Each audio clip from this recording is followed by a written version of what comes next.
સુરત આથવાલાઇન્સ વિસ્તારમાં આવેલી મિશન હોસ્પિટલમાં આગ લાગવાની ઘટના બનતા દોડધામ મચી છે.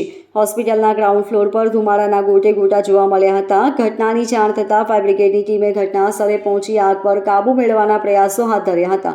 ફાયર બ્રિગેડ અને અન્ય લોકોએ મળીને હોસ્પિટલમાં સારવાર લઈ રહેલા 20 જેટલા દર્દીઓને બહાર કાઢી લીધા હતા. 10થી વધુ ફાયર ફાઇટરોએ સતત પાણીનો મારો ચલાવી આગ પર કાબૂ મેળવ્યો હતો.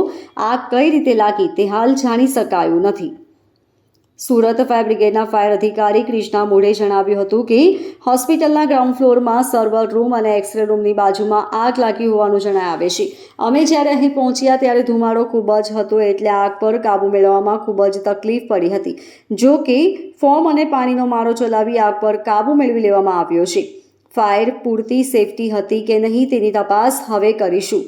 ડીસીપી રાકેશ બારોટ હોસ્પિટલે પહોંચી સમગ્ર સ્થિતિની સમીક્ષાનું શરૂ કર્યું હતું.